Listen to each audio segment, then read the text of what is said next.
Hey, salut les ateliers et bien bienvenue dans ce premier vlog de l'été de fin de saison, puisque comme on l'avait dit dans la FAQ la dernière fois, enfin la fausse FAQ, la non FAQ, j'avais envie quand même de vous partager un peu des trucs pendant l'été, parce que je ne fais pas rien pendant l'été, mais du coup pendant ce temps-là, il y a quand même des trucs qui se passent à l'atelier, et j'avais envie de vous, dans ce petit format vlog, de pouvoir vous partager ce qui se passe sans devoir faire déplacer Quentin, etc. Et donc tout ça est filmé avec mon téléphone, donc la qualité n'est pas forcément autant au rendez-vous que les vidéos précédentes. Donc si vous découvrez cette chaîne grâce à ce vlog, ce qui m'étonnerait, mais sait-on jamais, allez voir d'abord tout ce qui se passe sur la chaîne, toutes les autres vidéos, parce que vraiment c'est pas le genre de vidéos qu'on fait généralement, c'est uniquement pendant l'été. Donc ici pendant ce vlog il va y avoir pas mal de choses, enfin pas mal de choses non, je mens un petit peu, il y a quelques trucs qui vont se passer, par exemple il y a une réparation de ce micro, je ne vous la montre pas pour l'instant mais vous verrez dans l'épisode qu'il y a un petit souci avec mon micro qui est peut-être réparé, peut-être pas, qui sait, on ne sait pas. Et puis aussi il y a surtout l'unboxing de la nouvelle scie de l'atelier, la nouvelle Metabo, vous verrez un petit peu comment elle fonctionne et si j'en suis content ou pas. Voilà. Je vous laisse donc du coup avec le vlog et puis on se retrouve tout à l'heure.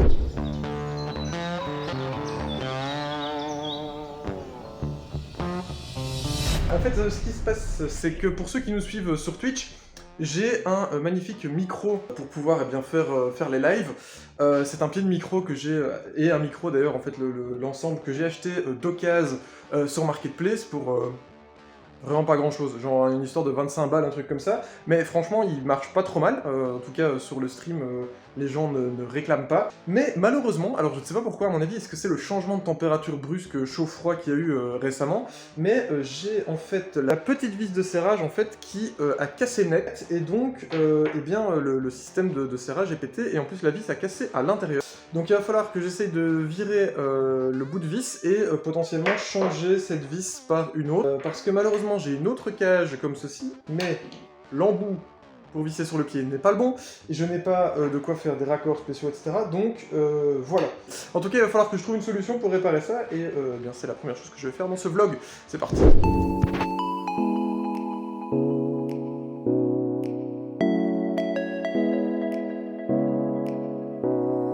Bon, alors j'ai réussi à péter la pièce. Déjà j'ai pas filmé pendant que ça forait, ce qui est une bêtise, mais bon voilà.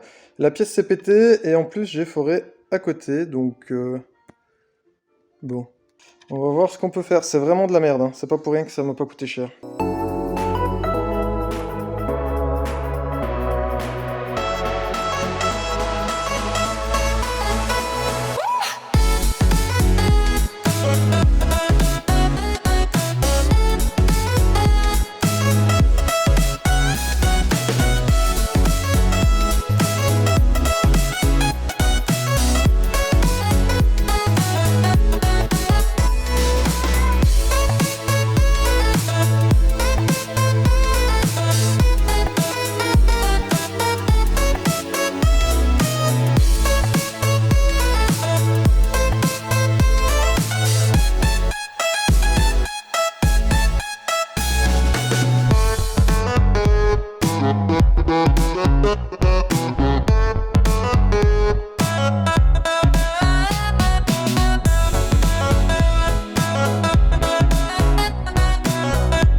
Bon, comme vous l'avez vu, finalement, la pièce en métal, elle a juste cassé net, parce que vraiment c'est du métal de merde.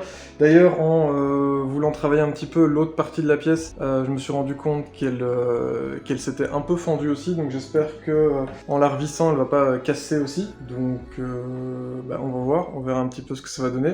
En tout cas, voilà, j'ai dû refaire une petite pièce en bois, je trouve que ça donne un petit style supplémentaire. Heureusement, le frêne a cet avantage d'être un peu élastique, donc ça permet d'avoir une pince qui ne va pas casser mais plutôt se plier, donc c'est plus avantageux pour pincer comme ça. Et puis nous verrons, mais je trouve que ça a un petit style sympa pour des lives de quelqu'un qui fait du bois. Et j'espère vraiment que la vis de ce côté-ci va tenir. Je vais voir si j'ai pas un peu de colle à mettre dessus ou quoi pour essayer de la renforcer. Et voilà. Et donc oui, j'ai bien rattaché tout ça ici sur le micro avec le système et... Tada! Ce que vous pouvez voir. Vous ne me voyez plus, mais vous m'entendez normalement encore un petit peu. De fait, j'ai donc cette pièce-là en bois, et alors l'ancienne pièce en métal, elle est ici, mais j'ai dû rajouter dessus un collier de serrage, parce que effectivement, il y a eu un petit souci. En pressant la pièce dans l'étau, je l'ai fragilisée, et comme c'est vraiment de la pièce de merde, elle a fini par casser quand je l'ai revissée ici, parce que ça, en fait, en vissant, ça a tout simplement écarté les vis, et donc, bien, j'ai mis un petit collier d'eau, enfin un petit collier de serrage métallique, pour maintenir le tout en place. Pour l'instant, ça tient. On a déjà fait un live, vous ne l'avez peut-être pas remarqué, mais il y a déjà un live qui s'est passé avec ce système-là. Moi, tant que ça tient comme ça, c'est bien. Je vais réfléchir à acheter un petit adaptateur pour pouvoir mettre l'autre cage qui est certainement bien plus solide. Enfin voilà, donc je vous laisse avec la suite du vlog. On se retrouve à la fin. On est parti pour la suite du vlog. Là, ce que je vais faire, c'est que je viens de recevoir cette magnifique caisse. Ceux qui ont suivi le live Twitch ou qui nous suivent sur Insta, en fait, finalement, vous êtes déjà au courant de ce que c'est. Ne le dites pas dans les commentaires, laissez les autres découvrir.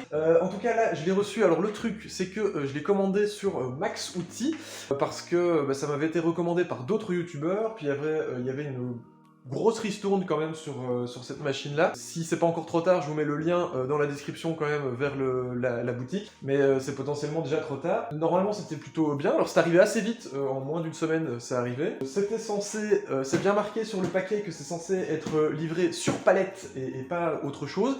Je n'ai pas de palette et le carton a clairement pris des coups un peu partout et du coup j'espère qu'à l'intérieur tout va bien et que la machine est en ordre parce qu'on voit que le carton a été bien malmené. Donc ce que je vais faire, c'est que je vais faire une première pré-ouverture avec vous vite fait pour au moins vérifier que tout va bien. Et on se retrouve juste après dans la suite du vlog et bien pour faire le vrai unboxing de cette machine. C'est parti.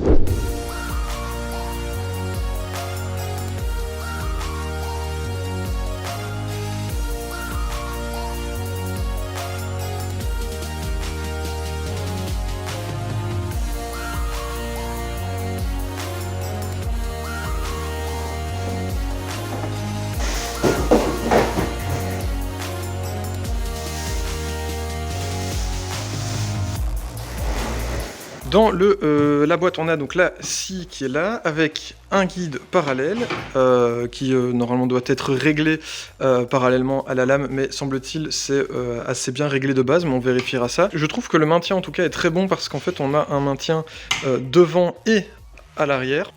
Ici en fait le petit système vient se clipser, donc on a vraiment un maintien sur toute la longueur. Je dois dire que même sur le combiné, j'avais pas de maintien sur toute la longueur, et donc souvent en fin ça avait tendance à bouger. Ici on n'a vraiment aucun mouvement. Bon après c'est une scie traditionnelle, on a un réglage en hauteur pour lequel il y avait un petit souci que j'ai réglé depuis et ça va vachement mieux, je vous explique ça tout de suite après. On a aussi évidemment un réglage, une fois qu'on défait ça ici, sur l'angle. On a une extension ici de table, alors on dévisse tout simplement ici en dessous, voilà, on tire sur la poignée et ça nous fait une petite allonge de table avec les dimensions ici. Évidemment si on a mis notre guide, il peut être là, voilà, donc ça fait... Et on a la même chose ici derrière, qui permet du coup d'allonger un petit peu et d'avoir plus de pause tout simplement. Alors évidemment, en plus de la scie, on a un petit carton dans lequel on va avoir des suppléments. On a un guide perpendiculaire, ici. Alors, ce qui est intéressant, c'est ce petit truc-là qui veut permettre d'avoir un réglage pour qu'il soit bien à serrage à l'intérieur du rail et qu'il n'y ait pas trop de mouvement. Là, il y a un petit peu de mouvement, mais il y a moyen d'en avoir moins. Ceci qui permet de serrer et donc qui va pouvoir vous permettre de régler tout simplement des angles différents. Normalement il y a un petit clic pour les 90 et 45 degrés et ça va vous permettre de venir couper à 90 degrés des planches. Potentiellement moi je m'en servirais moins parce que ceci coupe vachement plus précisément à 90 degrés que ceci, mais ça peut toujours servir. Hop. On a aussi un cache, un protecteur donc pour la lame, on clip là, voilà, et là vous avez votre protecteur de lame. Et ensuite, eh bien, l'indispensable poussoir. Alors on en a encore d'autres qui sont là-bas cachés. Et eh bien c'est tout, c'est vide. Par contre, il y avait un petit souci au niveau de la scie. Alors je sais pas si je suis le seul à avoir eu ce truc-là, ou si vous aussi, parce que je sais qu'il y en a certains qui nous regardent qui ont cette scie-là chez eux. Je sais pas si vous avez eu le même problème, mais en fait, quand je tournais la manivelle pour monter et descendre la lame, bah, il y avait des moments où ça sautait, vraiment, genre ça n'engrenait plus correctement. Et donc je me suis rendu compte que les petits engrenages qui sont juste ici, eh bien ils étaient vachement loin l'un de l'autre, et que donc du coup, il y a certains moments ça n'engrenait pas du tout. Et donc ce que j'ai fait finalement, c'est j'ai démonté, et je suis venu rajouter une petite rondelle pour rapprocher les deux pignons, et maintenant ça marche super bien. Voilà, donc si vous avez le même problème, n'hésitez pas à rajouter une petite rondelle, tout simplement. Il y avait quelques trucs à refaire là-dessus, mais maintenant elle est normalement parée. On va faire des tests.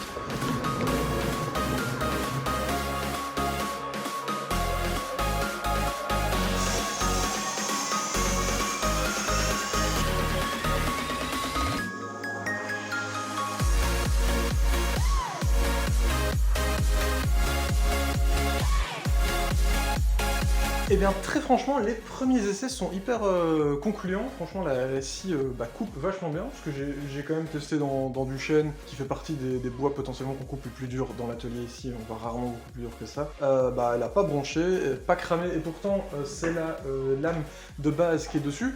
Donc ça vaut le coup potentiellement de mettre une lame de plus haute qualité encore dessus, mais je verrai ça plus tard. Et ben ça coupe super bien. Moi c'est surtout pour ce genre de coupe que je vais l'utiliser, des coupes longitudinales parallèles, donc c'est vraiment pour ça que j'en avais besoin, parce que autant avec celle-là on coupe facilement perpendiculaire, autant dès que ça dépasse 25-30 cm, on n'a plus des coupes, on sait plus couper tout simplement. Le truc c'est qu'à la base, moi je comptais la poser potentiellement sur cette table, mais plusieurs solutions que j'avais à la base, soit faire un système, j'en avais parlé sur le live Twitch, n'hésitez pas d'ailleurs à nous suivre sur Twitch si ce n'est pas encore fait, j'hésitais à faire un système de pivot, donc avec une planche, donc découper dans la table une planche, que la scie soit posée dessus, et que on puisse bien faire pivoter et avoir la scie qui se retrouve à l'envers en dessous pour récupérer une table complète. Le problème de cette solution-là, c'est que je n'avais pas réfléchi au fait que la scie serait si haute, et là c'est beaucoup trop haut. Pour travailler, c'est pas du tout agréable. En fait, il faudrait vraiment qu'elle descende au moins quelque part par là. En plus, c'est dangereux parce qu'on est vraiment, s'il y a un retour, c'est pile dans les côtes, c'est vraiment pas une très bonne idée.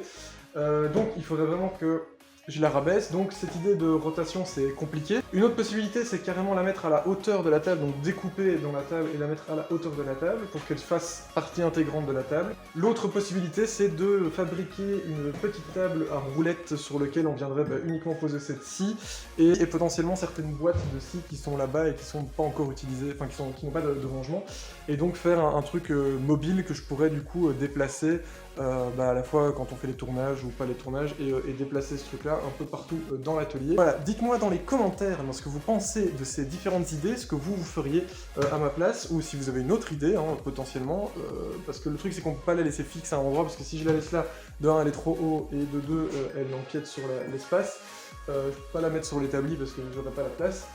Donc voilà, dites-moi ce que vous en pensez. Il me reste des chutes de l'établi, donc normalement je devrais pouvoir avoir de quoi, je pense, refaire un petit meuble, en tout cas pas trop haut, avec des roulettes, évidemment. Donc voilà, n'hésitez pas à me dire, enfin roulettes et des freins, sinon c'est compliqué. Dites-moi dans les commentaires ce que vous en pensez, juste là en dessous les commentaires, si vous avez une solution, une autre solution, ou si laquelle des 3 solutions vous paraît la plus intelligente. Et voilà, on se retrouve dans la suite du vlog, c'est parti. You're gonna break my heart. You're gonna tear it apart. No matter what you do. Et donc voilà qui nous fait arriver tout simplement à la fin de ce petit vlog d'été, enfin de ce premier vlog d'été. Est-ce qu'il y en aura d'autres, est-ce qu'il n'y en aura pas d'autres, je ne sais pas. En tout cas, si j'ai d'autres trucs à vous montrer, eh bien je montrerai potentiellement d'autres vlogs. Je verrai un petit peu le temps que j'ai et puis ce qu'il y a à vous montrer, parce que s'il n'y a rien à vous montrer, ça n'a pas d'intérêt. Là, l'avantage c'est qu'il y avait un problème avec ce micro et l'unboxing, le déballage, puisqu'on va parler français, le déballage de la scie. Donc voilà, n'hésitez pas donc à me dire dans les commentaires, encore une fois, les idées que vous avez pour le meuble de scie, comme ça justement je pourrais voir un petit peu ce que je vais faire. N'hésitez pas aussi à me dire eh bien, si ça vous intéresse que je fasse d'autres vlogs pour l'été ou si, comme je l'ai dit en intro, vous préférez qu'on ferme notre gueule. Et puis n'oubliez pas surtout de vous abonner pour ne pas rater la sortie soit des vlogs, soit surtout la sortie des premiers épisodes de l'année qui vont être bien sympas. Et puis n'oubliez pas de nous suivre sur les réseaux, Facebook, Insta, comme ça vous aurez aussi avec les stories des trucs un peu plus à jour que de devoir suivre les vlogs potentiels ou pas. On ne sait pas s'il y aura des vlogs, on ne sait pas. En tout cas, voilà, n'hésitez pas à nous suivre sur les réseaux, tous les liens sont dans la description évidemment comme d'habitude. Et puis on se retrouve potentiellement sur Twitch, ça je pense qu'il y aura des petits lives, encore une fois, le lien est aussi dans la description. N'hésitez pas à venir nombreux sur les lives, hein. On va faire pas mal de trucs. En tout cas, merci d'avoir suivi ce vlog, et puis tchuss les ateliers.